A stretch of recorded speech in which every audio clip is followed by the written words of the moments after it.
Hey, what's up? Matt Zook here. Let me see. What can I talk about for Fear Street? We shot all three of those movies in Georgia, back to back to back. We shot the 90s first, then we shot the 1600s, then we shot the 70s one. There was an actor playing the younger version of me in the 70s, so I didn't get to spend much time on set during that one, but you saw they did some really fun, some really cool stuff. For the 1600s one, we got to have a dialect coach. So there was someone working with us to do that accent that you heard. It was like an early American, old country Irish hybrid kind of thing, which was really cool. I hadn't really done anything like that before, so it was a lot of fun. And yeah, I just don't go out there. In a world where zombies, ghosts, serial killers, and vampires all exist, it's Nico, Brian, Mike, and Dustin, and they are all that stand between you and the films that could end the world. Welcome to the Don't Go Out There Horror Movie Welcome back, Podcast. everybody, to the Don't Go Out There Horror Movie Podcast. Just want to thank all of our fans and listeners. We really appreciate all support. You guys are awesome. Before we get into tonight's film review, I just want to give a quick shout out to our website, don'tgooutthere.com. My man Brian has done a fantastic job with the website. He's got it looking great. Everything about our podcast is on there. All of our episodes and interviews from episode 1 to our weekly release. If you want to check out all of our episodes there, maybe you have an office job, don't have access to your phone, you can listen on your desktop computer. We've done some incredible interviews in the past with some of the biggest names in horror, some of your favorite slashers, writers, directors. Check out our interviews if you haven't heard those yet. We got our store where we got some new t-shirts. Brian and Dustin have done some fantastic designs if you want to check those out. And we also have Shan's Etsy page attached as well if you want to grab a tumbler. And we also have our social media, Facebook, Twitter, Instagram, YouTube, and TikTok. We love interacting with our fans. We love, meeting new people. We love answering your comments and questions on the air. So definitely check us out on social media. And the last thing I want to shout out is our Patreon. We call it Blood Donors. We have the traditional monthly reoccurring kind. You're a big fan of our podcast, a big fan of our show. You want to help support us. That option is available. And we also have one-time donations. If you want to donate and, if you have a film review you want us to do, that option is available as well. All right, guys, let's jump into the film review. We're continuing on with our 31 theme. Like we mentioned last week, when we're doing a 31 episode, that's a lot of movies to review and watch for one episode.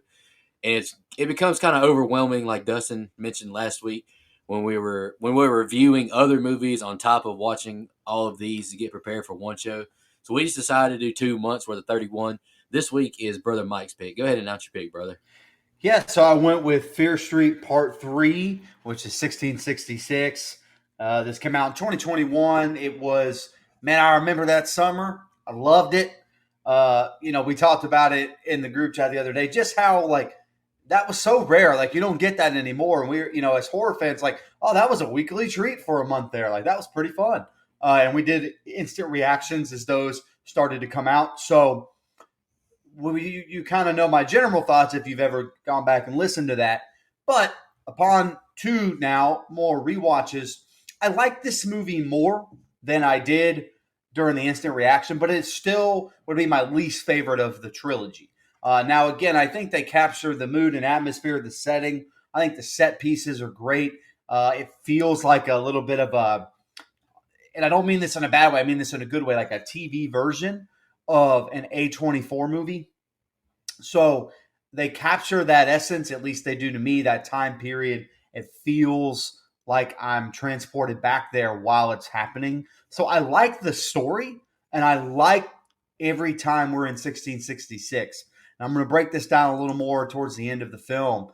But when they decide to do the thing where they kind of smush 1994 Part 2 on the back end, I was not a fan of that decision because I kind of feel like we could have done that as a 4th installment, a shorter one, made Part 3 shorter, made Part 4, just a nice, clean, 35, 40-minute follow-up. Felt like that would have been a really good way to handle it. So to me, the movie is a little too long, a little too much packed into one movie. But overall, I do like the film.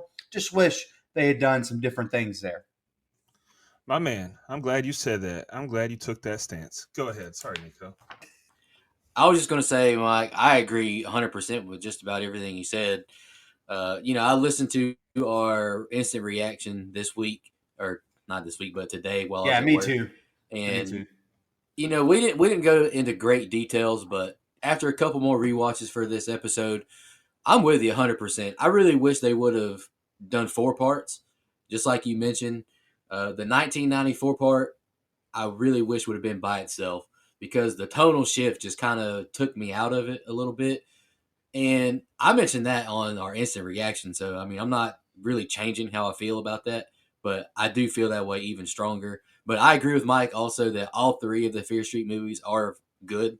It was a fun time. It's hard to believe it's been 2 years since these movies have been out already.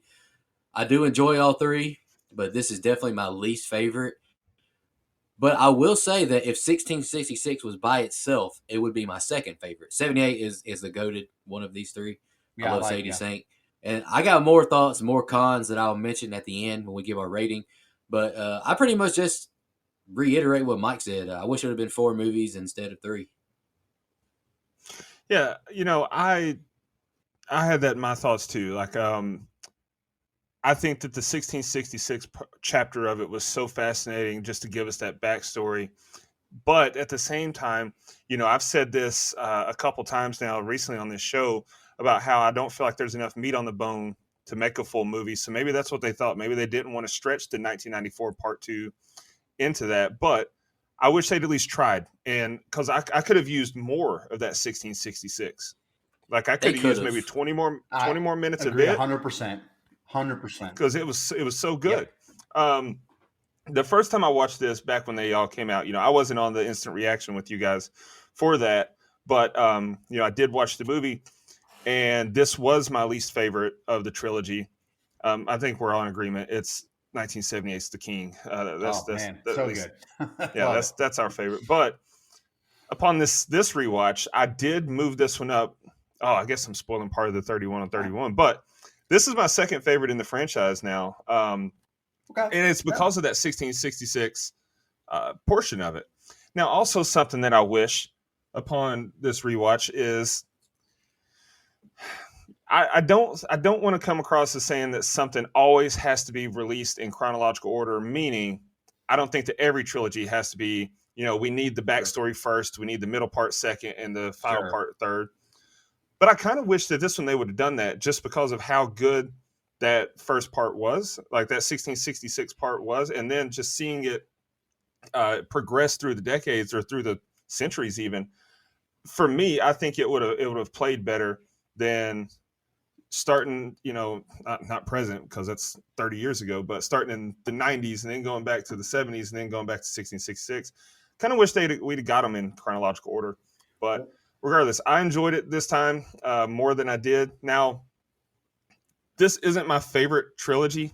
I think they're fun movies. They're fine movies. There's nothing glaringly wrong with them. But like I think you mentioned, Mike, or at least you mentioned, maybe it was before we started recording, and I said it on the previous reviews that we did, these definitely feel like that 90s Goosebumps television series, which I can appreciate because I grew up watching that. So nostalgia hits for me. But as a mid-30s adult, I don't know that I'm the target demographic because it definitely feels like a young adult series. Sure, yeah, absolutely. It's like that young adult series target demographic mixed with the nostalgia for us. It's not my favorite. I do like it, though, so I'm not going to shit on it, but it's just not my favorite. So you mentioned putting it out in chronological order. I actually normally don't care about that because I like revealing those layers of the onion. However, I think in this one, you actually have a point here because if you release it in chronological order, then you could just put 1994 as one big film. Like you don't have to break it up the way they did, which I don't know whose creative choice that was. And again, I like starting at – there are times where I like starting at the end and working backwards and then coming back around. But normally that's in one singular film. Like if we're like show the end of the movie and then we go back and then we work our way towards it. Like I like that style of storytelling. But in this one, I think you're absolutely right. Like had we got 1660, oh, okay, we got the backstory here. Then we're all of a sudden in 1970, 4 or whatever it is. I'm sorry, I always forget the dates because I just want to say 78 because Halloween. I think it is 78, right? Okay. It may be. Okay, cool. And then 1994. So if you put them in order, like you mentioned, I actually think you would get a more cohesive story, which would have given us more time in 1666, which you both touch on, just to kind of flesh that out a little bit. Let's tell a little bit more backstory about the good family. Let's tell a little bit more story about, the ugliest motherfucker in cinema, which I will get to. Let's flesh it out a little bit. And yeah, no, I agree with you there. Well, and to piggyback off what you just said, I agree. I also like when it's done within one singular film. Let's start in the present. Let's give us a backstory, then let's catch back up to the present. But we're talking about 6 hours worth of movies here, damn near. Yeah. And so that's a tough ask. I will say though, something wouldn't have hit as much, hit for me like it did. Yeah. So when we get to the reveal of how the names come to be upon the wall in this one, Sure. it wouldn't have hit the same if you find it out in the very first movie. So that's true. There are pros and cons to both trains of thought. Sure. Yeah, here's my thoughts on that. I wish that you put 1666 as the first movie, but you just split the first movie 94 up differently, because I want, like the film starts just the basic history of Sunnyvale and Shadyside. Then, you meet your teenagers at the football game, and then they get into the wreck and all that bullshit. Once, Dina has her, or is it Sam? I can't remember. I think it's Sam has her nosebleed on the side of the road, and she sees all that shit. Right there is where I wish you go to 1666, show that part of the movie and end it. And then you go to 78 or, just split it up differently, just because in 66, where it goes from way back then to 94, the tonal shift just loses me. You make a good point. You could even have 94, that little period that you talked about, go back to 1666. Then in the second part, maybe go to 94 again for like 15 minutes, kind of flesh that out a little more, then go back to 78 and tell that story. And then the third one is just finishing all up in 1994. I think that'd be good because, like I said, I normally like that style in a singular movie. The only show I think that has ever actually really pulled it off would be Breaking Bad. All right. We're showing something that's going to happen way later in the series at the very beginning. But normally I'm not a fan of that being as far as like a TV show or even a trilogy of films. So yeah, man. I mean, that'd be like American Pie getting to the reunion first. That doesn't make any sense. But it also is cool though when you watch it back. Like you just pick up on more. It's like more Easter eggs. Sure, I guess, sure. So. All right, guys. Any more opening thoughts? We just jump to the scene by scene. I know we could probably talk about this, splitting the three films up in just to make it flow better, or just change the names. Just make it Fear Street 1, 2, and 3. Because I think the year thing kind of just throws it off too. I agree, and I know that. Look, I'll be honest. I've never read the books. I said that in our instant reaction. I'm very unfamiliar with anything R.L. Stine that isn't Goosebumps, so. I'm not really sure if that's the names of the books. I should probably have done my research. So sorry about that, everyone. But I agree with you. That's what I would have done. I would have just done part 1, part 2, part 3, and told the story in a little bit of a different order. But hey, we're nitpicking because I still really like these films, man. I think they do a great job telling the story of these two towns and all the evil and good that goes on there. But I may have rolled it out just a little differently. I agree, and. Us being, we're critiquing it, and we're not hating, and I think Lee Janiak did a great job with the 3 movies, but we all have preferences. Let's jump to the scene by scene. The film starts with a recap. Dina is now Sarah Fear back in 1666. She and her brother Henry aid their pig giving birth. Title card. Sarah's dad says she has a gift and wishes she'd marry Solomon Good. Sarah walks into the village telling other youths about tonight. Sarah is shocked Hannah, the pastor's daughter, is going. Thomas is being a creeper to Sarah and says he sees the darkness in her. Beware, Sarah Fear. Sarah goes to Solomon's house now, taking him a piglet. They chit-chat and she's back home now at nighttime. She sneaks out and is with Hannah and Lizzie, heading to the widow to get blueberries. They look around the widow's home and Sarah reads aloud from a book of witchcraft. The widow appears, scaring her and pressing a knife to her face. Widow yells for them to all get out. We're at the party now and Lizzie hands out the blueberries, getting everyone high. Hannah shoots Caleb down as Sarah pushes him away from her and smacks him. He's embarrassed, sporting a boner for the crowd.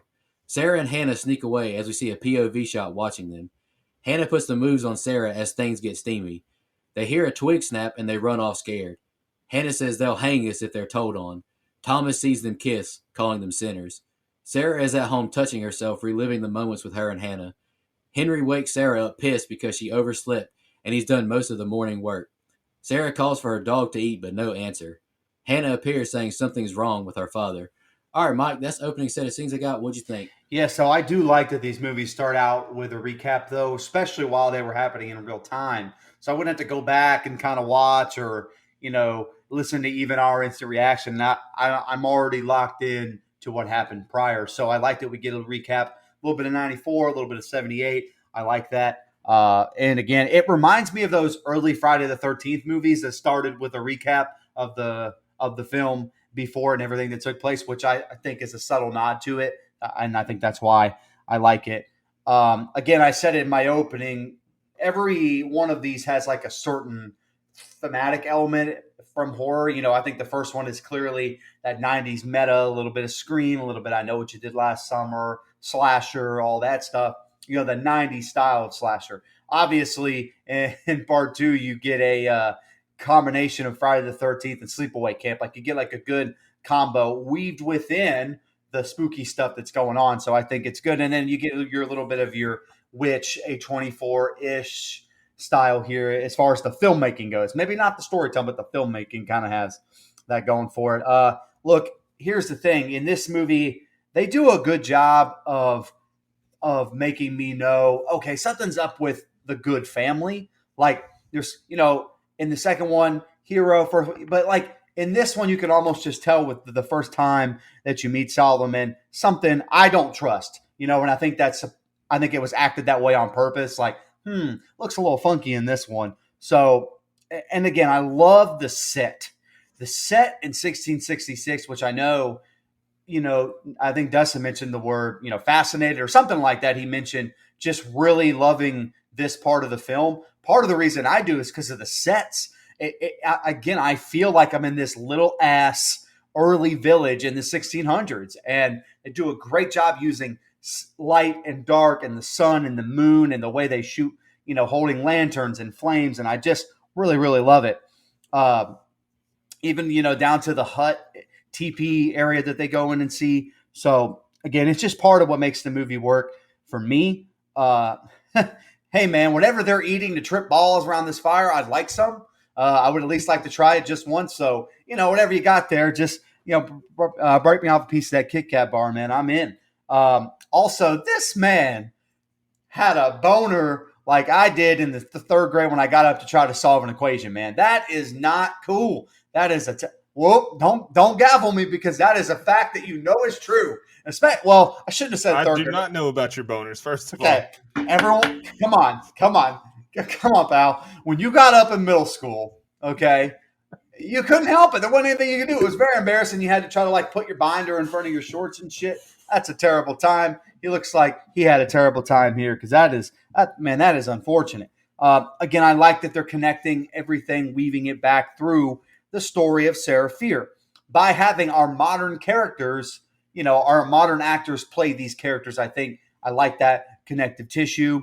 And I like that they're also in a hidden, almost lesbian relationship. Like, I think to continue that story even in 1666 was a good creative choice. It kind of ties the two films together.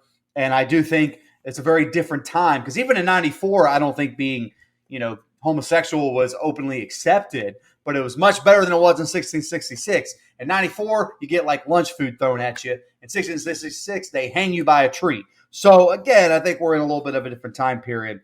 Also, last thing, I said this on Instant Reaction, I believe. This red moss shit grosses me the fuck out. I can't stand it.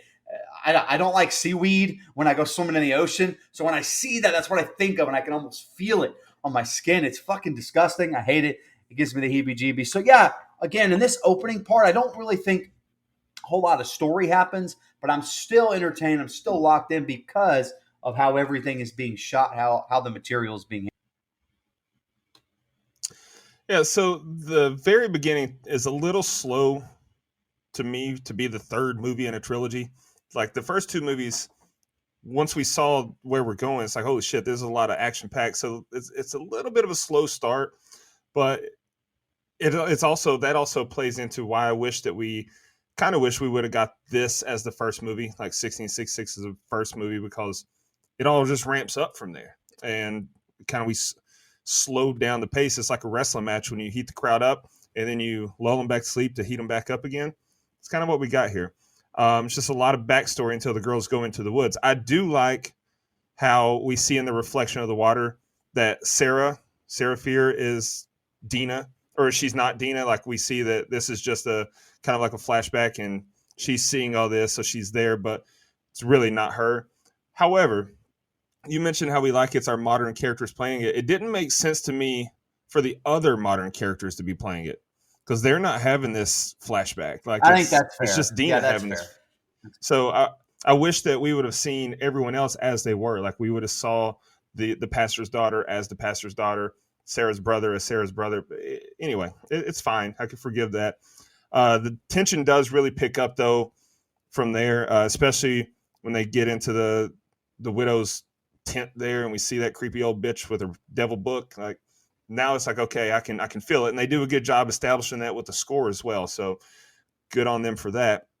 And then, yeah, these kids are sitting around a fire getting drunk and high. Like I see that things really weren't so different 350 years ago than they are now.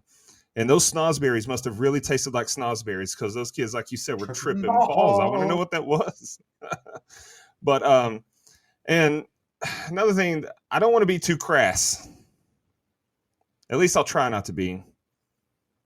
But eating the box in the 1600s, that had to be unimaginably wild. Listen, take that how you will. But hygiene in the 1600s, I'm sorry, that's just crazy to me. I will say that Sarah Fear is braver than Lewis and Clark ever dreamt of being. That was crazy. Now, Christopher Columbus looks like a giant pussy compared to her. That's what I'm saying. Interesting choice of words. Yeah, I know. This was a fascinating opening set of scenes though to me because of how we're just immediately thrown into the past, and like I really am fascinated by this backstory. So after that slow start we got, I was in. I was hooked. Nico, you all right, buddy? Yeah, I'm okay. Was not expecting that one. All right. They spy on her dad who's mumbling, and we see rotten fruit on the table. He's not himself, Sarah, she says.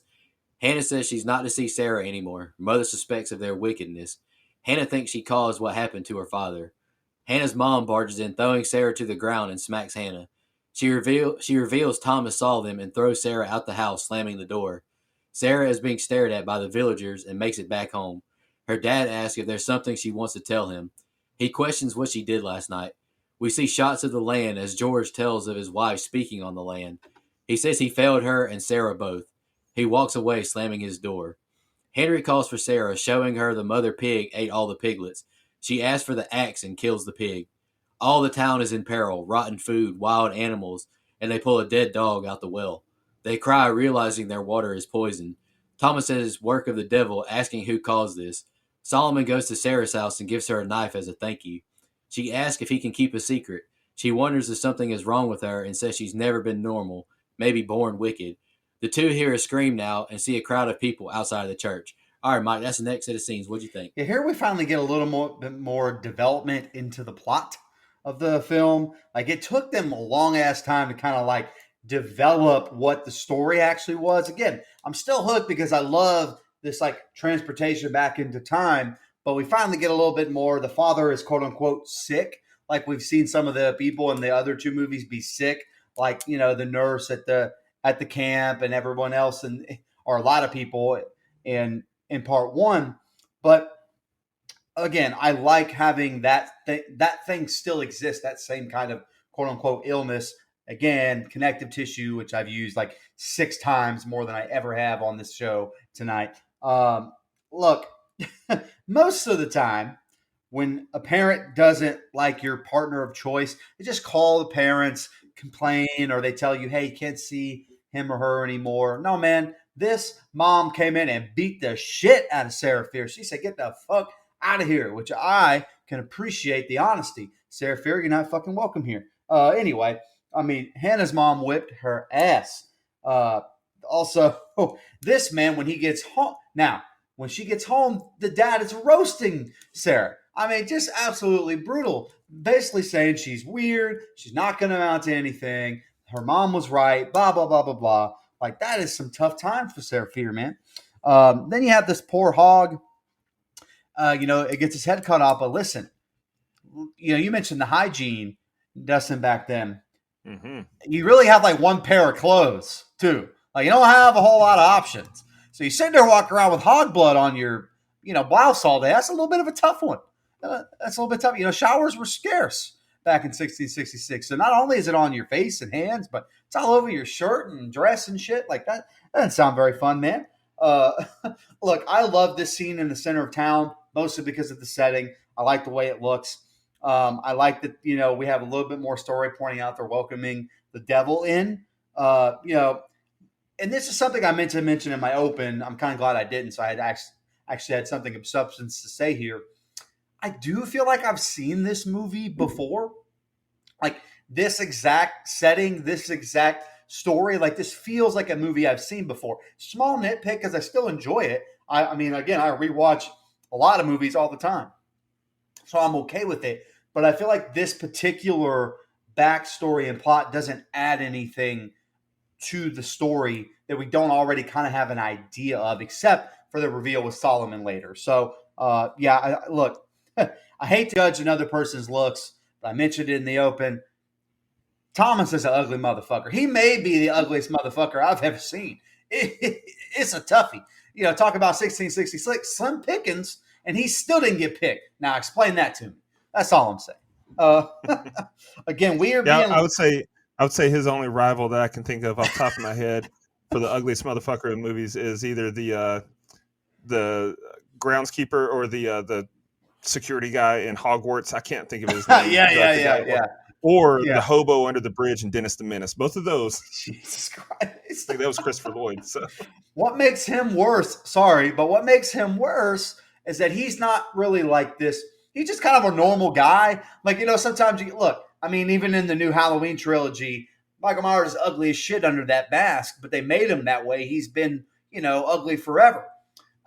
This guy's just kind of like a normal teenager. It looks like this motherfucker's got some problems. He stands no chance. Bro, it's his Gene Snitsky teeth. It's definitely. Well, again, you mentioned the hygiene. But last thing, we're being led down a path where we're supposed to believe the goods are people that we trust.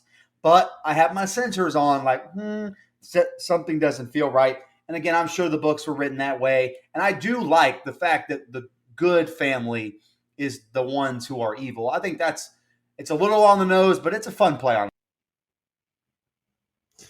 Yeah, so when they're talking about Solomon, they say he's not himself.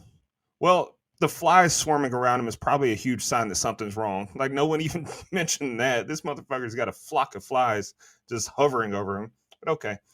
When Sarah's dad is going on his spiel about, getting the land, we get some great cinematic shots of nature there. Like, I love that shit. Yeah, just Brian just would the hate cut that shit. going I bet he through. does. That was awesome. And then the town just goes to shit, man. You got a pig eating her babies, apples rotting when he bites into it, horses going wild, a dead dog in the well. Like, that's tough. But one of the things that kind of, I won't say bothered me, but it's just kind of a nitpick of mine, is that the town didn't really go to shit after that. Like, after this initial wave, I mean, I know in the first part of the next scene with what the pastor does, okay, that. But outside of that, like, I kind of wish that things just kept going bad for everyone, but the good. Yes. That would have made it. It's kind of like just they needed something to show us things were going bad, and then they just forgot about it. So that was a little bit annoying to me. And then, my God, that was a hell of a scream. But it was kind of weird to me. Like, the crowd was all outside already, and we didn't hear any of them. We didn't hear their murmuring. We didn't hear their getting up in arms, nothing. But then one woman screamed bloody murder, and it got everyone's attention. We go outside, and then we hear the crowd. Like, the crowd was not being quiet. So that kind of stuck out to me, too. I wish we would have maybe heard the crowd buzz getting a little louder and louder before the scream. And also finding out why she screamed like that. Nothing had changed, really. Like no singular thing happened. Yeah, he's got the kids locked up in the church, but it's not like she just found this out. Apparently, everybody already knew it. So I don't know. That was kind of a nitpick too. It's like they just took a shortcut to like, hey, we need a reason for them to go outside. What can we do? Oh, just have this bitch scream as loud as she can. So And that's why that's kind of a nitpick as well. and that's why it should have been a longer movie and had 4. That's I agree. Yep. Pastor has locked himself and 12 children inside the church. They break the back door down and Solomon goes inside the church. Pastor has his head bowed praying. Solomon finds a pile of eyeballs on the floor. The pastor has no eyes and all the kids are dead. Others begin to flood in, seeing the dead youth. Solomon kills the pastor with a pitchfork as he walks toward Sarah. They accuse Sarah of witchcraft now. The town all shut their doors as we have a fiery meeting at the church. Solomon says the pastor was the problem. Thomas and other guys address the crowd. Thomas says to check your children, they will bear the devil's mark.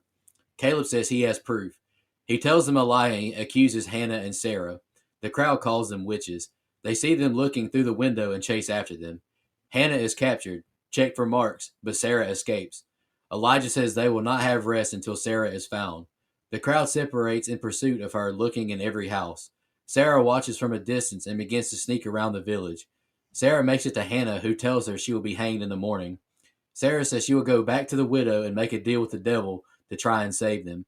Sarah is at the widow's now. She falls backwards and sees the widow's corpse.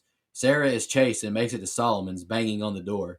She asks for help, saying she and Hannah didn't do this. Sarah thinks someone struck a deal with the devil for power in exchange for the town. All right, Mike, that's the next set of scenes I got. What'd you think? Yeah, so I wish more of this movie had taken place at like the dawn, dusk time period instead of, in bright daylight, which is a movie. That's a complaint I've had about other movies. I like my horror movies to have that darkness feel. And, sometimes creepy stuff can take place during the day. Those have eyes, the Rob Zombie trilogy. Like, I think you can get that same effect, but man, the shots that they get where everything's at dawn or, dusk, I think work a little bit better. And I just think the scene inside this church would be so much scarier if the sun was coming down or it was already dark. It's a good scene. I like it. The eyes being out, really good. And I think the effects, you mentioned the, Goosebumps teen feel. I do think they spared nothing on the effects, though. The gore is good, just like it was in the first one. Like the eyes being out, like I think that holds up really well. I think it looks good. And I do, you mentioned you wanting more to happen, Dustin. I like the chaos of the scene. That's something that I think is a major plus inside this little, church here. I think as shit starts to, oh crap, all hell breaks loose. I really like that. Also, guy gets up and defends the young people for partying and that it's not a form of witchcraft. Buddy, if partying was a form of witchcraft, just call me one of the Sanderson sisters, pal. Because back in the day, I would have been a witchcraft in full, son. That would not have been good for me in 1666. I would have been eating whatever the hell they were eating around the fire too, pal. Look, this Thomas dude is a total loser. Like I mentioned, he's a most unfortunate looking soul. He can't get laid, so now he's blaming everybody else for not being able to get laid. Typical school shooter syndrome. Okay, just throwing that out there. If this man were in modern times, he would have been the next Columbine. That's all I'm saying. So find a life. Do something productive. Don't blame these people. Yep. That's all I'm saying. But look how excited this one guy gets when he's talking about Hannah Miller being red with the horns. I mean, this dude has a Satan kink. That's a little weird. That's a new one. A little Satan fetish. We don't kink shame, brother. That's a little tough, though. That's a little weird. But hey, man, you're right. We don't kink shame. So, again, it feels like I've seen this movie before.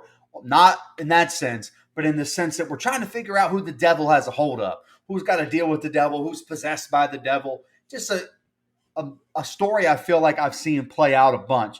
I don't not like it. I'm just saying I kind of want to know what happens to our main character, which is Sarah Fier. Like I'm kind of ready to get there with it. Now, had they drawn it out, made it a little bit more of a fleshed out story, I think I would have been more on the hook for it. I do think they kind of flip the devil trope on its head a little bit because it tries to show that the town is almost worse than the devil that's being forced upon them. Like it's kind of like makes them both the villain, which I like. And last thing here, I love the way this scene where Sarah Fier is walking in the dark is shot. It's lit by moon. It looks great. She uses the lantern. It's the only light we get on her. I just think it's a beautifully shot scene. You mentioned some of the nature shots in the last set. I think this is right up there with them. It's just being a really well-made scene. So yeah, I mean, it was wild as shit with the pastor, having his eyes gone and then him plucking out the kid's eyes like that. I thought that was great effects on the wounds and the blood on everyone involved. I thought that looked great. And then, man, fast forward to when they're talking about, oh, she's a witch. I saw it. Talk about groupthink. All it took was one motherfucker saying he saw Sarah and Hannah, and then everybody just happened to see them lay with the devil. I broke the dam. Yeah, it's like, Jesus. All right, man. Not everybody speak at once until one guy does. Gee.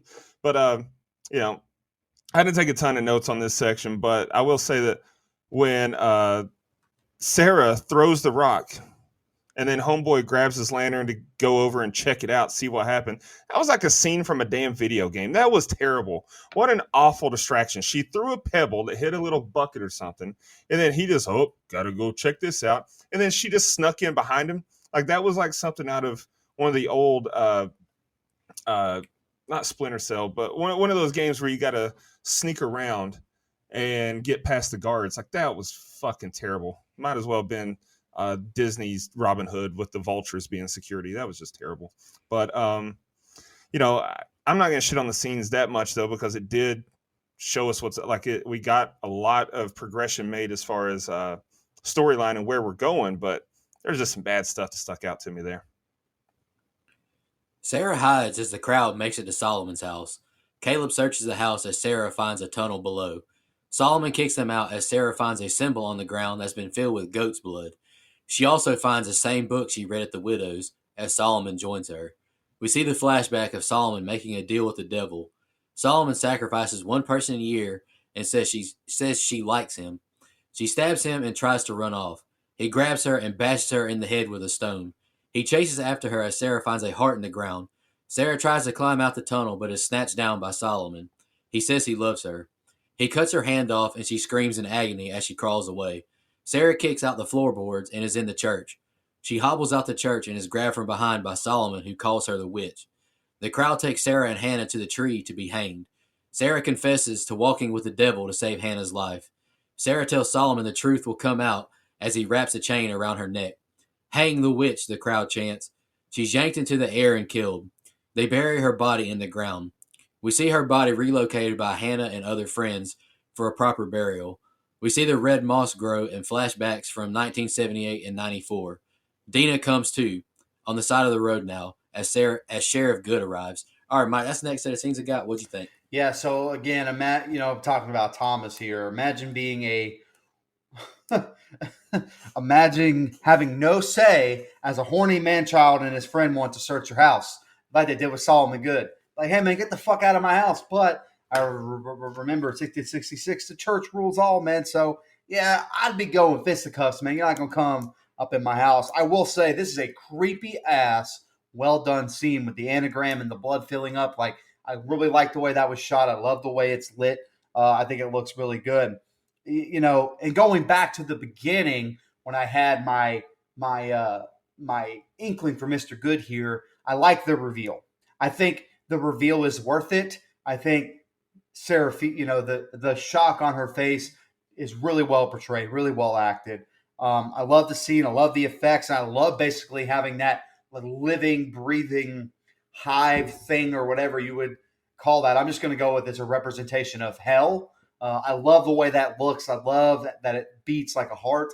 It has flies around it. Love the way that looks. And I love I think the effects hold up, man. I really do. Was not expecting her to stab him. That was out of nowhere. Goddamn, that was like a shank in prison. Stabbed his ass. This guy, like R.I.P. Dale Gribble, by the way. That was a very much Dale Gribble-esque stab. He's just going to stab and run away. I appreciate that. Love the cinematography here. I think the lighting by the fire deep in the caves or, the tunnels or whatever, I think it looks really cool. I love the gore here with her hand and actually showing it made my skin crawl a little bit. It was uncomfortable. So I like the fact that they're not afraid to show the gore given the subject matter, given what the books are based off of. I think it does really good. However, she kicks her way out of this floor, and dude, she must have been hitting the leg press machine or something, because she kicked the shit out of the floorboard and opened up and got out. I think that was kind of fun. Again, excellent craftsmanship. Everyone should lift, by the way. This is a perfect example why you should never skip leg day right here. Look, this woman has decided, Sarah Fier, to take one for the team, knowing damn well she didn't do shit. I appreciate that OG status right there. That makes her original fucking gangster, and I appreciate it. Again, here we go. Death by hanging is a wild concept. We've talked about this in another movie that we've done. That is a wild way to punish someone. And the fact that it was capital punishment, as long as it was here in America, is even more fucking nuts. Okay, that is a crazy thing. I'll let you sit with that. Again, here we go. More red moss. I hate that shit. It's fucking disgusting. I do, because of the hand and everything that happened in 1666. I do like that we get an explanation for why the hand is on the middle of or on the side of the fucking road in 1994 while we were able to grab it and see all this shit. I like that we at least get some explanation for that, because it's really fucking random in the first one. It was if you really want to look at it, which Nico kind of touched on, this is a really long ass flashback, to come back to 1994, where we talked about a lot in the intro. So I won't beat a dead horse, but the tonal shift is so off here. Here we are. We're in 1666. I'm entranced in this world, and now there's a cop car, and we're back in 1994. And I just wish this is where 1666 ended. We waited one more week, and then we got the conclusion. That would have at least broken it up and got me to just kind of buy into it more. Because at this point, by the way, and I marked this down in the next set of scenes, but I'm going to stop here. We still have 47 minutes and 55 seconds left of this movie at this point. That's enough for another short film, in my opinion. Yeah, but I just don't know that they would have done short film. Yeah, and I understand. When you release, 3 full-length films, short films kind of, I don't know. But I get what you're saying. I agree for the most part. Now, I wish I could say that it wasn't predictable when Sarah found the book and the sacrifice, but I saw it coming a mile away. Like, Solomon was the only one that believed Sarah this whole movie. And he also, like you mentioned earlier, was kind of acting a little sus, like there was something off about him. Of course. Like, he knew she didn't do it because he did it. Anyone else would have turned their back on her, I feel like, because everyone else did. And so, when you're fucking around with the devil and someone, selling their soul or making deals with the devil's going to curse the entire village or town, whatever you want to call it. Yeah, anyone who didn't themselves do it would have turned their back on her. I'm sorry. It was cool to see how Sarah Fier lost her hand here.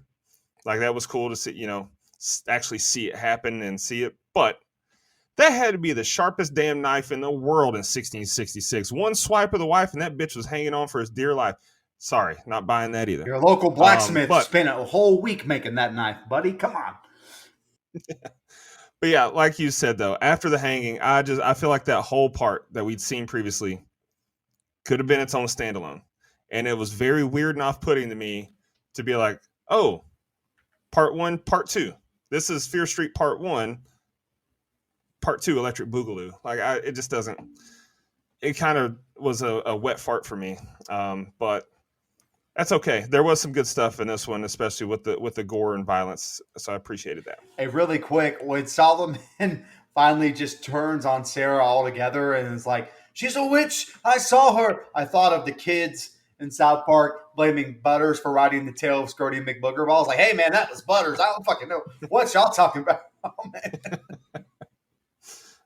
Oh, gee, guys. All right. Fear Street 1994, part 2. Sheriff asks if they're okay, and Josh says they're good. Dina grabs Josh, and they take off running into the woods. Dina tells Josh it's the Goods, they're evil. The two steal his cop car, fleeing the scene. She explains what Good did in the past. Devil took over the person Good chose. He became sheriff. Brother became mayor. Sunnyvale prospers. Josh asks what happens now. Dina and Josh make it back to Ziggy.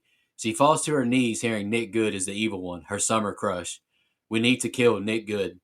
Samantha pounces on Dina, but she knocks her out. They drive to Martin's house and ask if he wants to help kill Sheriff Nick. They're at the mall now and concoct a plan to lure the killers and trap them. Ziggy wants to carry Sheriff Nick. Josh shows Martin Samantha and explains the situation. Ziggy has flashbacks seeing the tree. Martin realizes Sheriff has been doing all the graffiti around town. Josh tells Dina the secret code that helps him and they share a hug. Dina addresses the others, calling everything bullshit. We see flashbacks of the others who have died, and Dina cuts her hand bleeding into a bucket. They all begin rigging up traps around the mall. They make up a concoction of Dina's blood that's visible in the blacklight. They fill up super soaker guns. They hear traps going off. It's the police. They slide their super soakers over until Milkman kills the two cops. Ziggy tells Martin they'll walk right past him. They go to their stations, and the killers walk right past them and trap them in the stores. Sheriff Nick arrives, and he walks to Ziggy. Tag, you're it, as she dumps blood all over him. And the next set of scenes is the ending. Go ahead, Mike. Yeah, so I mentioned how I liked the fact that the actors were the same, and it kind of, weaved the stories in and out, and that's a good way. I actually think it works here. This is part of the reason why, because, you're immediately transported with the same actors. She had that flashback. Now we can carry the story forward. So again, I don't mind that. I just wish it was broken up is all. One thing I didn't like though is we go immediately to Sheriff Good being evil. I know we just got the explanation of why the Good family is evil and how, but up to this point, outside of like a kind of a wicked smile in part one, we hadn't really seen any of that from this character that I can recollect. So I thought it was just like a really sudden heel turn. I mean, it's not like an egregious one or anything, but it just happened really fast. I wish they would have let him kind of play the facade up a little bit longer until like, oh, hey, you're actually a really big piece of shit. I think it would have been a better scene. But anyway, shout out to them stealing a cop car. I love the act of rebellion. Just throwing that out there with my rebellious nature. Fuck them cop cars. I will say, it feels like there's an unnecessary exposition dump in this cop car, which is another reason why I think we could have broken this up and fleshed this movie out instead of having this everything that happened in 1666 explained in this, little moment inside the cop car. Let's really flesh it out. Let's get a whole other movie out of it. I definitely think you could have. Now, I know that's probably a budget thing and a Netflix thing, but still, I think there was more meat on the bone in part 2 of 94. I really do. So again, they untie Sam here. I would have left her devil ass tied the fuck up. Absolutely not. I love Martin as a character. He adds so much. He's probably my favorite part of this little last little bit here in 1994. He's so funny, adds some good comic relief. I think his character really works. And again, I love the mall setting. I talked about it in 94, and I really like Stranger Things Season 3, which also has that mall setting. Now, 80s malls and 90s malls are very different, but I can tell you, as someone who works in a dead-ass mall currently, this was a much different time for malls. This place had a bunch of different stores instead of the 5 or 6 that mine currently have.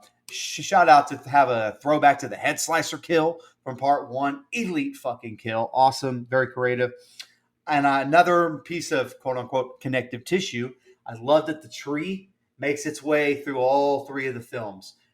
She gets hung. They have a kiss. The tree is always there. Now it's in the mall. So again, I really like that. You get a sweet, which is very, for the tone of the movie, I kind of liked, breaking it up a little bit, but you get a sweet brother-sister moment here. The Konami code is for nerds, which Brian is not here, so I can't really pick on him too much. I am, motherfucker. I know you are, motherfucker. I'm lumping you in. But hey, man, still a cute moment. Anytime a movie shows somebody slicing their own hand, looking at you, Hangover Part 1, it's unnecessary. It really just bugs me. I have very sensitive palms of my hands, so it just makes my skin crawl, man. One thing I did notice, it says drop your weapon. Motherfucker, we have super soakers. We don't have weapons. What the fuck? These cops are incompetent. Incompetent cops. I do want more spinoffs with all these killers. I want good stories. I want fun. It doesn't even have to be movies. It could be short films, like a little mini series. I want more backstory on these killers. And I really love, last thing here, I love getting all of these different killers in basically cages, making them caged animals. I think that was a really smart choice. And I think creatively it worked really well. Side note, these people need to leave Ziggy alone. She's mine. Okay, anyway. I agree with what you said there. I think a miniseries would work really well. Like maybe 45 to 55 minutes per killer in a little miniseries. That'd be awesome. And then also, you said cage animals. When I was watching this shit the first time, I was like, man, how cool would it be if it was like WWE Elimination Chamber? Like they just release them one at a time. But, all right. So I know these kids have seen a lot, but I'd have a hard time getting on board with Dina when she said she went back in time. Like, that's a little far-fetched. I mean, she just said, so I had a vision. I went back in time. I saw it all. I'd have been like, bitch, what? Dum. I know these people are coming back from the dead and, like, this is evil and people are killing people, but that's you got to believe me. You got to believe. Yeah, okay. Where's the drugs? I do really like how they tied it all together here and explain why Sunnyvale and Shady Side are the way they are. Like, that was a really cool little way to, like, it's already, like, we already know, but just saying it explicitly. I like how they did that. The little pep talk from Dina to me, though, was a little unnecessary and out of place. It just came across as very hokey, and that's goes right into what I was saying about this feels like a young adult film. Like, we don't need a fucking pep talk. This is not Scooby-Doo or Full House where we get the gang together and we have a little heart-to-heart before we go out on our plan. Like, no, that didn't work for me at all. I like having the plan to trap them in the gates, but having spent 8 years of my life working with those gates, that plan's not really practical. They don't work as easily and effectively as what they made it look like and how they explained it. They also lock from the inside. The lever's on the inside, unless you got a key. That's the only way to stay down from the outside. So, yeah, fuck that. Last thing I have on this. Why the fuck was that pizza just sitting out at that pizza place? Like, there's 3/4 of a pizza just sitting on the counter. This mall, I can only assume, has been closed for hours, and they've got a pizza that's uncovered just chilling on the counter there. That's a health code violation, my brother. You can't leave food sitting out all night. That pizza place is not going to be in business if this mall survives. So I'd eat it. Only Dustin would notice that. All right, I'm just saying, I'd still eat it. All right, here's the ending. The others let the killers free as Nick grabs Ziggy. Skullmask stabs Nick until Dina cuts her palm. The killers chase after her now. Dina realizes this vent is the same place as where Sarah Fear escaped the tunnel into the church. She descends and calls for Nick. The three spray the blood all over the killers, who begin to fight each other now. Sam crawls into the tunnels now. Ruby and Billy Barker arrive now. Dina makes it to the heart in the ground, and she's attacked by Samantha. Ziggy shoots Ruby in the head, saving Josh's life. Dina bashes Sam's head on the ground to get her off of her. Nick arrives and stabs her. Nick tells Dina she's going to be the next famous piece of shit. She presses his hand on the heart, and he sees flashbacks now. He hears Sarah Fear's voice. Dina kills him with a stab to the eye. The other killers explode, and Samantha becomes herself again. Dina shows Sam a vest of books she made to protect herself from the stab. The ground turns back normal as the exit tunnels into Nick's house. Dina and Sam walk through Sheriff Nick's home. They walk outside to see Mayor Good killed by a garbage truck in a car accident. Dina gives Josh a plate of burnt food, but he says he can't eat it. They get in the car to head to school. Ziggy is at Nurse Lane's and hugs her. Josh is smitten as a girl signs his cast talking about a portable music player. Dina meets Sam at Sarah Fear's roadside grave with cheeseburgers. Dina carves Sarah Fear, the first Shady Sider, into a rock as a makeshift tombstone. The two kiss as the film ends. All right, Mike, what'd you think about the ending? Yeah, so again, last time I'll say it, or at least I'll try. Another reason why I wish these things were separate, man. This runs a little long for me. We spend a little too much time in the mall here. It's a cool backdrop, and I like the callbacks to the other films, but we just go on a little long, and I feel like trying to accomplish all of this in this, under 2-hour time frame, I think was just a little too much of a task, in my opinion. Just wish the films were separate. That's all. I do like the killers going after each other eventually. You don't see that very often. I appreciate that, and I like that we are back down in these same tunnels again from 1666, and they go there in part 2 as well. But still, I like that compare or that contrast when it comes to this and the mall. I think going back and forth is nice. Again, I mentioned I don't have a ton of notes here because we get a lot of action and it's very good and it's very engaging. But as far as like plot and story and stuff, nothing crazy happens here. The little kid is the one I really want to see more backstory on. Creepiest little fucker. That's the one I'd like to see a mini series on. And again, I went into this whole thing expecting a happy ending. I did. And somehow it still fell flat for me. Like, it's a very minor nitpick because I liked the end. I don't know, maybe because I saw it coming a mile away. Maybe I was just like, okay. I do like that everyone explodes into flies or whatever they're exploding into. Nope, don't like that, to quote Michael Scott. That's a little odd. No, that was like when Thanos snapped. They just. Oh, okay. Well, yeah, you get that.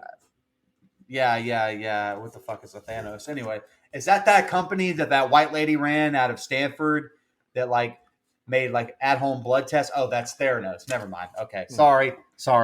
Elizabeth Smart. She's going to prison. Anyway, look, Sheriff Good had a dope-ass house. What the fuck? I'd seize that motherfucker quick. All the harm that he's done to the whole town. If I was anybody, I'd make a big lawsuit to try to capture that house, man. I like that we get, a good moment to end on for Josh, since in the first one, the woman that he finally looked like he had maybe a chance with, even though it was very unbelievable, dies via head slicer. And he finally gets a little bit of love here thrown at the end. So I like that because I like his character. Shout out to Oasis for Live Forever. Great fucking song, great fucking album. Last thing I have, and I don't know why I put this in here, but it's true. This end made me want a fucking Whopper with cheese, man. I wanted fucking Burger King the second time I watched this movie because of the Burger King they had. That's the best Burger King logo, by the way. Shout out to that. Whopper. Okay. Yeah. This plan just wasn't really well thought out to me. Like, what did they think? He was just going to get douched with blood and just stand there and take it? Of course he was going to go after Ziggy. Like, what that annoyed the shit out of me. He gets splattered with all this blood, and then she just casually tries to walk off. No. It was pretty genius, though, to spray them all with the blood and make them take out each other. I really like that. That was cool. But anyone ever been in a mall that has a tunnel that goes underground like that? No? Me either. Like, it's a little too convenient to me that this mall just happens to have a tunnel that connects with, the central part in our story. That was annoying. It is a very frantic finish, though. A lot of action. It's very captivating. I was very entertained through most of it. And it did have a very predictable, happy ending. But it worked for me. Like, that's another thing with it being like, okay, this is supposed to be a young adult film. Because us, like, we don't need happy endings. We don't need everyone to live. Like, this was a little too happy ending for me. But it did work. Now, I will say this. When the girl at the end signed Josh's cast, she said to find her online and use the @ sign in 1994. Was that a thing? Like, I don't know. I wasn't on the internet in 1994. Brian, I guess, is the only one that could tell us that, and he's not with us. But she wrote @Demon Queen or whatever the fuck her name was. Like, I don't know that she would have wrote the @ sign. Maybe the listener can correct me if I'm wrong. But honestly, the ending, all the stuff after Sarah killed Nick, it was just unnecessary. Like, it just added another 5 minutes or so to an already hefty runtime. We already know they're going to make it out safely. Let's just let our minds imagine what they did next. We don't need the rest. It's kind of pointless. Or just put all this shit in the first movie. Do that. Rearrange some stuff. But anywho, I'll get off that tangent. All right. Any more final thoughts before you just jump into social media comments and questions? Knock out Facebook first. Michelle Mirza commented, "Yay, I'm going to have to go back and watch this one again. I really enjoyed all three when they first came out." Do it, Michelle. It's summertime. It's perfect time. I really want to watch them in order, back to back to back. I haven't got a chance to do that yet. I'd like to do that sometime. Being a millionaire, it's got to be hard to find time. Well, brother, that's how we stay rich. Oh, my bad. Clip that. All right, we just got a comment that's really cool. We literally just got this comment before we started doing social media comments. Christina Tower said, "Hey guys, just recently discovered your podcast and I'm hooked. Really excited that you are finishing off this trilogy. I love the books growing up and really love what they did with the movies. Excited to hear what you guys think." The comment's awesome. I really appreciate it. I say It's easy to absolutely. it's easy to let the negative comments and reviews like get to you, but you got to remember there's way more good than bad. Absolutely. Really quick, as someone who read the books growing up, I'd love to hear from her after this review. Like, what did they get right? What did they get wrong? What's different? Is there any difference? Like, because I'm just very unfamiliar with the books. I'm probably not going to go back and read it because, again, young adult stuff. I'm just not going to hit that genre. But I'd be curious to know what the big differences are for sure. Absolutely, I agree. Leave us a comment on any of our social media posts, and we would love to read that.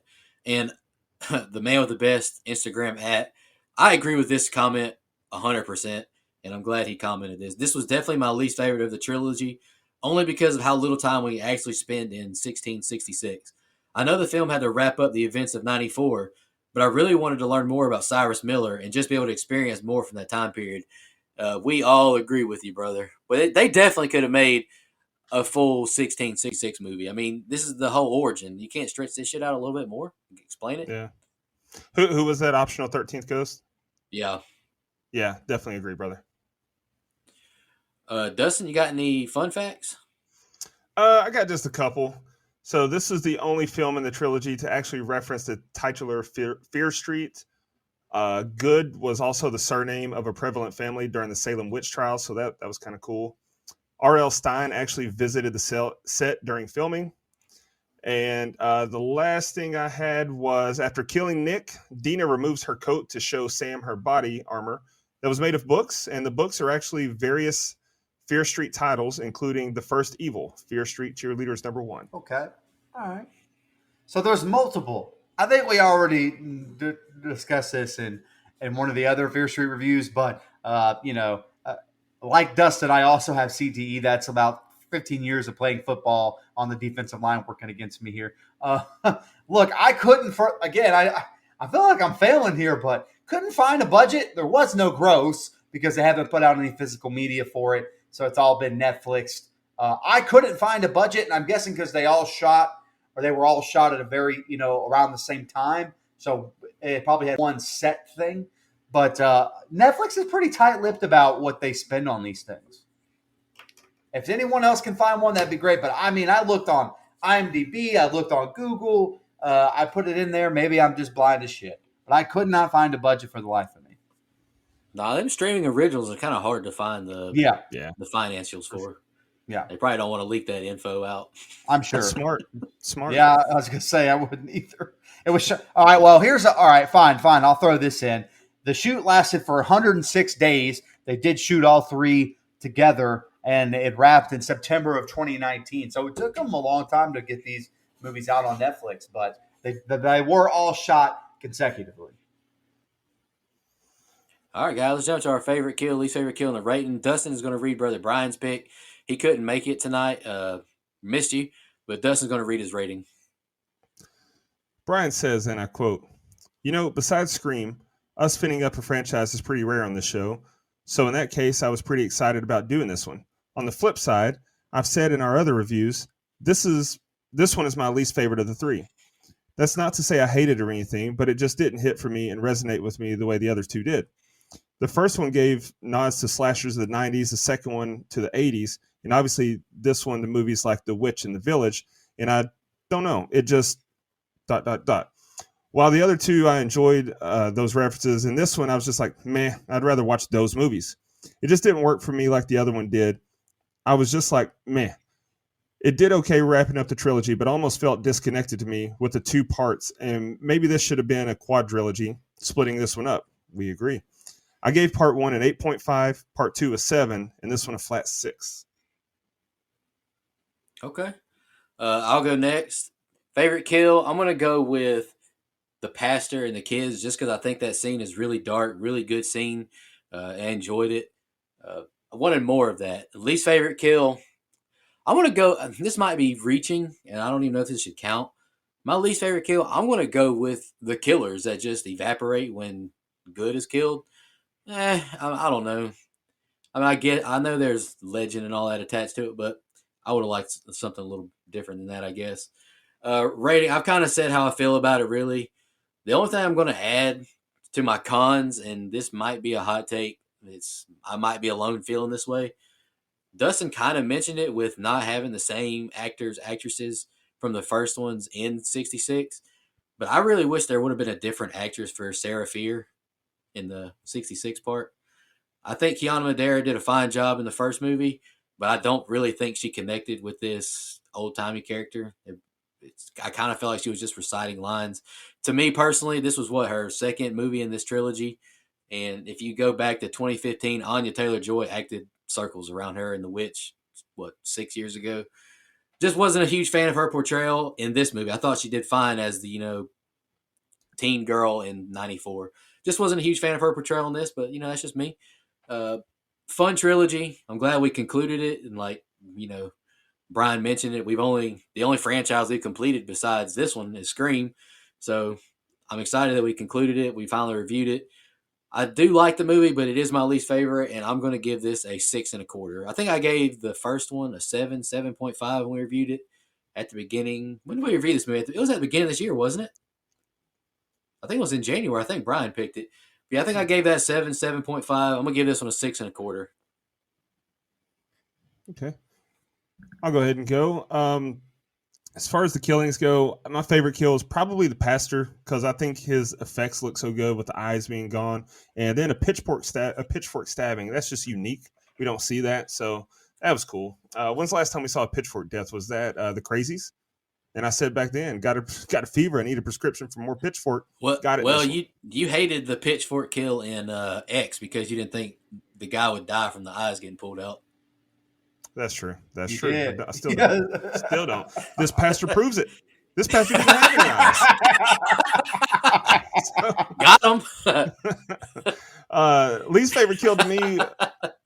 I get what you're saying, Nico, with the the evaporations, if you will. But I got to say, Nick, for him to be this guy that's favored by Satan, and he's a sheriff with a gun, by the way. His family survived all this, and then he just goes out like he did. Like, he went out sad to me. So just getting stabbed by a girl, doesn't work for me. As far as the rating, I gave the first two a 6 and a 6.75, respectively. I think this one lands somewhere in the middle. I like how it ties everything together, and there's some solid visual effects on the kills and the gore. The trilogy's fine to me, but it's just nothing too special, but fine. It's a good young adult series. I give this one a 6.5. Before you go, Mike, I forgot to mention this. I took screenshots, but I wanted to give the set decorator, Jess Royal, and costume designer Amanda Ford a shout out. Absolutely. Mike mentioned at the beginning, the 66 part looks incredible. It's fantastic. It really takes you back to that time, and they did a fantastic job. Absolutely. I could not agree more, man. My favorite kill is Ziggy shooting the killer in the head. I thought the gun splatter looked really, really cool. Thought it kind of caught me off guard, not going to lie, and I just like the way that kill looked. My least favorite is Nick as well, because he just, it's kind of like a couple weeks ago. Sometimes the evil son of a bitch deserves a better on-screen death. Like, let's give this motherfucker the death he deserves. And I don't feel like we got that here. I feel like it was a little tame, in my opinion. Look, I've kind of given all my pros and cons. I beat them to death. How I wish this movie was split up a little bit, but I still really enjoy it, man. From start to finish, I'm always, entertained. I'm never looking at my phone or looking off in the distance. Like, I want to know how the story ends. I think they do a really good job of hooking me from start to finish, even though this one starts a little bit slower. The only reason this one isn't squarely my second favorite is because of the tail end with 1994. I feel like runs a little too long, in my opinion. That being said, I did give Fear Street, the first one, a 7 flat. And that was the one that after a rewatch, I didn't like it as much as I did the first time I saw it. 2, goated, talked about that. 8.5 I gave it. So with that being said, instead of having them ranked, I'm going to have a tie. So I gave this movie a flat 7, again, because I feel like it's on board with the first part, in my opinion. I don't think it's worse than. I don't think it's better than. I think they're about the same for me. Neither one kind of touched 2, but I still really like both. I just like them almost the exact same. So I gave this movie a flat 7. All right, so that gives us a composite score of 6.4375. IMDb's got it at a 6.6. So I mean, we definitely know what we're talking about. Look at these smart people. Look at these guys, geniuses, geniuses. Just hire us, Ebert and Roper, if you're still alive. I don't know. There Whatever. we go, son. I don't know. Man, this one had the potential to be really damn good. Like, Well, just have it just 1666. I think it becomes my second favorite for sure. yeah, it's just that tonal shift. It just gets really cheesy in the mall. Yep. I just think that, honestly, the biggest thing that was missing from this one was we needed more Emily Rudd on screen. Also, check your DMs. Go ahead. No, we need. I would love to have had Sadie Sink more. I mean, just because she's one of my favorites. She's elite. But any final thoughts, guys? Before I just shout out the blood donors, I'll announce my pick for next week. I will say I meant to say this earlier. I get what you're saying about Kiana Madeira connecting to that character. I will say that I get that. I thought she did a fine job though, for what it was. It was a flashback. It's not like it was her. She was just kind of living. So I don't know. I thought she did fine. I listened to our instant reaction today while I was at work, and Brian kind of mentioned that he wished the other actress who was actually Sarah Fear got to portray it. I don't know how good of an actress she is just because we only saw bits and pieces, but I really wish, Dina wouldn't have been Sarah Fear. Like I wish it had been somebody different personally. Hey, bring Maya Hawke's ass back. I think she would have killed it. She's elite. I mean, her dad is a goat, right? Right, Dustin? You got that right. Ethan Hawke, Edward Norton, Castleman, everything, and Keanu Reeves. All right, let's shout out our blood donors. Really appreciate y'all. Take a big financial burden off of us in this really, really tough time. The economy shit right now. All right, Camper Level Rick, Karen, Clayton, Jay, Nina, Michelle Mirza, Andrew Ferguson, the Horror Movie Crew Podcast, Alex Seligson, Eric Doolittle, Sean Irwin, Brian Samick, Trisha, and Kelsey Miller. Our camp counselor recurring are Dennis Kennedy, Edwin Hernandez Gunn, Joe Swinford, Jennifer Davis from the Too Close to Home podcast, Kyla Denise, all the way from Australia, Adrian Aiello, Karen, Matt Strickland, and Gail Coots. Really appreciate y'all. Y'all take a really big burden off of us, help us pay these bills. Because it ain't free to make this damn podcast. So we appreciate the hell out of you. Next week is my choice. I'm going with 2016's Don't Breathe. It's a home invasion movie I've had on my list for a hot minute. I picked it, but changed my mind several times on it. But right now is a great time. I'm looking forward to reviewing it. Really tense, but it has one scene that kind of splits the crowd. So I'm excited to review it with the friends. I'm excited to review it with my friends next week. Absolutely. I'm excited to watch it for the first time. So Any final? No, I'm excited, buddy. I'm definitely excited. For sure. Any final thoughts on 66 before we get out of here? We said enough. Appreciate all our fans. Y'all have a good one. Just want to remind everybody